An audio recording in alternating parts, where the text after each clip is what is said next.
Assalamualaikum warahmatullahi wabarakatuh. Alhamdulillah. Alhamdulillah. Alhamdulillahirabbil alamin. Alhamdulillahi nahmaduhu wa nasta'inu wa nastaghfiru wa nusolli wa nusallimu ala sulkarim wa ala alihi wa sahbihi ajma'in. Alhamdulillahi sadaqa wa'dah wa nasura abdah wa ghazajundahu wa zamal ahzab wahdah. Alhamdulillah, hari ini kita bertemu malam ini dalam suasana menjelang Hari Ibu. Nah, ini kita pengen mengkaji nih. Hari Ibu ini apa hikmah yang bisa kita kita ambil ya berkaitan dengan birrul walidain atau berbakti kepada orang tua. Eh, Alhamdulillah di negeri ini eh, di negeri Indonesia ini yang tercinta ya. Kita harus mencintai Indonesia ini. Setiap tanggal 22 diperingati sebagai Hari Ibu. Nah, ini menarik ini. Hari Ibu, bagaimanakah secara Islami hikmahnya bisa kita ambil? Yang pertama adalah apakah hanya sehari saja ya berbakti kepada ibu tanggal 22 besok ya? Apakah tugas mendidik anak juga merupakan tugas seorang ibu saja gitu ya? Nah, atau pertanyaan yang lain adalah bagaimana cara berbakti kepada orang tua. Nah, ini menjadi pertanyaan-pertanyaan yang bisa kita sharingkan di malam ini. Yang jelas secara eh, Islami sebagai seorang Muslim, apakah hanya sehari saja berbakti kepada ibu, hanya pada tanggal 22 saja? Ya. Namun demikian sebagai seorang Muslim, hendaknya kita itu tidak hanya tanggal 22 saja menghargai, menghormati, dan juga berbakti kepada orang tua ya. Tidak hanya dilakukan hanya satu hari saja. Nah, ini menjadi catatan penting biarpun eh, ini kan setahun sekali dikhususkan, ya, tapi jangan-jangan sampai persepsinya adalah wah besok aja kalau mau menghargai dan menghormati tanggal 22 gitu ya. Nah, tapi harus setiap hari, setiap hari bukan setiap hari, setiap waktu dan juga setiap saat ya sampai ajal menjemput kita harus eh, menghormati ibu kita birrul walidain ya. Dalam salah satu hadis ini yang masyhur kita eh, hafal kadang ya, minimal ibu berapa kali ayat. Nah, hadis riwayat Bukhari dan juga Muslim. Anna Abi Hurairah radhiyallahu anhu, dari Abu Hurairah radhiyallahu anhu, qala ja'a rajulun ila Rasulullah sallallahu alaihi wasallam, bercerita bahwa telah datang seorang sahabat laki-laki ini ya kepada Rasulullah SAW. Faqala ya Rasulullah, man ahaqqun nas bi husnil bi husni bi hasani sahabati. Ya Rasulullah, siapa orang dari manusia ini yang uh, harus saya hormati, yang harus saya berbuat baik kepadanya? Qala Rasulullah SAW, ummuka, ibumu satunya. Qala thumma, si orang sahabat tadi bertanya, thumma man, berikutnya siapa? Qala Rasulullah, ummuka. Qala thumma man, bertanya lagi, yang ketiga. Rasulullah SAW menjawab, ummuka. Jadi ummuka, ummuka, ummuka, tiga kali. Qala thumma man, barulah kemudian Rasulullah SAW bersabda, abuka. Nah, bagaimanakah penjelasan ini? Hadis Sahih riwayat Bukhari dan juga Muslim. Imam Al-Qurtubi dalam syarah ini, syarah hadis ini, tentang ibu disebutkan sebanyak tiga kali sebelum ayah karena seorang ibu itu mengalami kesulitan dalam hamil, masa hamil, terus kemudian kesulitan ketika melahirkan, dan kemudian kesulitan pada saat menyusui, dan juga tiga hal inilah dialami oleh seorang ibu: hamil, melahirkan, dan juga menyusui. Nah, ketika bentuk penghormatan itu hanya dimiliki oleh seorang ibu yang eh, ayah kan tidak bisa hamil, tidak bisa melahirkan, dan juga tidak bisa menyusui. Itu di Syarah Al-Qurtubi, kitab nomor 10 ya. Dan dalam Al-Quran di surat Luqman kita memang tidak diminta mengkhususkan kepada ibu saja, tapi kepada kedua orang tua. A'udzubillahi minasyaitonirrajim. Bismillahirrahmanirrahim.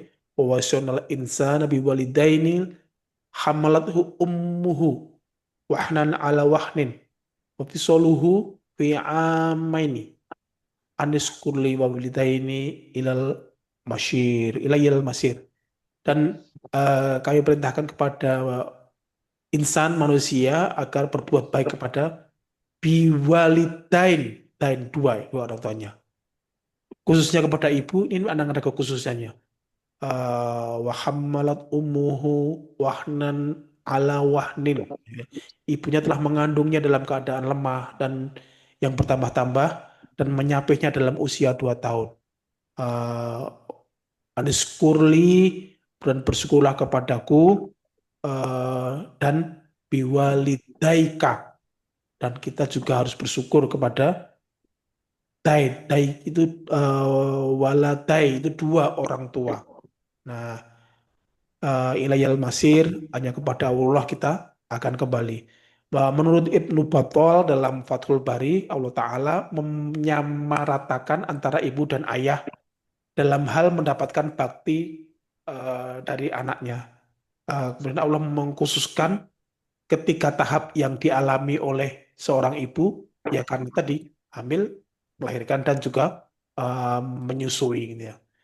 Nah, apalagi kita kisah sebagai hikmah kita harus berbakti kepada ibu itu ketika seorang yang namanya Uwais Al-Qarni tinggal di daerah Qarni. Beliau pemuda miskin, memiliki penyakit kulit, nah namanya pun tidak terkenal di kampungnya, namun karena akhlak mulianya, ia patuh dan hormat dan ikhlas merawat ibunya yang lumpuh. Ya, yang disebut Rasulullah SAW sebagai pemuda yang sangat dicintai Allah Ta'ala. Namanya pun terkenal di langit. Nah, ketika Uwais Al-Qarni berkeinginan berangkat haji ke Baitullah, Uwais bingung karena dia hanyalah seorang pemuda miskin. Tidak ada biaya untuk berangkat, apalagi bundanya sudah tua dan lumpuh ya. Nah, maka sekuat tenaga ia menggendong ibunya itu untuk bisa berziarah ke Baitullah, berjalan kaki menempuh perjalanan panjang.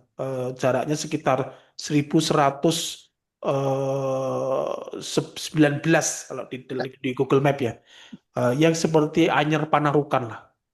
Nah, bahkan untuk berlatihnya, Wise ini di rumahnya menggendong eh, kambing kecil, domba kecil atau kambing kecil ya, naik turun bukit yang lama-lama jadi berat untuk bisa berlatih. Dan ini menjadi kisah yang cukup inspiratif bagi kita. Eh, Sudahkah kita memuliakan apa yang sudah kita lakukan untuk ibu kita? Sudah ngapain dibandingkan Wais Al-Qarni ini ya, yang dia sampai menggendong 1119 kilometer ya. Panjer dari Jawa Barat ujung, Banten ujung sampai Panarukan, situ Bondo. Nah, berbakti kepada orang tua dalam hadis yang lain dari Abdullah bin Mas'ud, ayul a'mali ahabu ilallah qala as-salatu ala waktiha. Dari amal yang dicintai oleh Allah, Rasulullah SAW bersabda, sholatu ala waktiha, sholat tepat waktu. Qultu thumma, kemudian apa? Thumma birul walidain, sholat waktu dan eh, berbakti kepada orang tua. Qultu thumma ayu qala thumma jihadu fisabilillah, jihad fisabilillah. Eh, ini dikeluarkan oleh hadis Bukhari dan juga Muslim. Maka berbakti ini termasuk jalan menuju surga, jalan yang dicintai oleh Allah.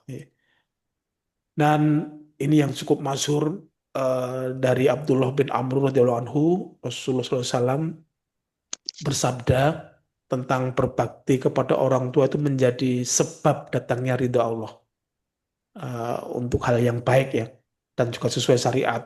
Eh, Kalau orang tuanya tidak baik, ya kita bisa menimbang-nimbang itu. Nah, ini catatannya khusus untuk hadis Riwayat Tirmidzi ini untuk hal-hal yang baik. Itu ridha Allah fi ridho walidi. Jadi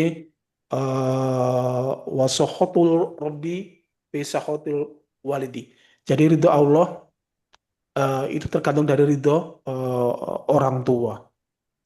Maka kita eh, diharapkan juga berbuat baik kepada orang tua. Nah, selain tiga hal tadi, umuka ketika hamil, umuka ketika melahirkan, umuka ketika penghormatan ketika menyusui, maka kita juga memberikan penghormatan kepada ibu kita yang sebenarnya belajar, tempat mengajar, madrasah itu awal-awal belajar. Umul madrasatul ula, yang awal-awal belajar bicara, gerak, belajar dan sebagainya banyak dilakukan oleh ibu. Kemampuan verbal itu di golden age awal ya, tahun bulan-bulan awal, 1 tahun, 1 2 tahun itu eh, yang karena menyusui oleh ibu ya. Nah, eh wa, ab- wa abu, lalu ayahnya bagaimana? Nah, ayahnya ini adalah eh apa? Mudir. Apa mudir itu apa? Kepala sekolah. Kepala sekolahnya. Jadi jangan kalau guru tanpa kepala sekolah juga menjadi tidak jalanlah eh, pelajarannya yang dan sebagainya gitu. Nah, semoga ini jadi hikmah di 22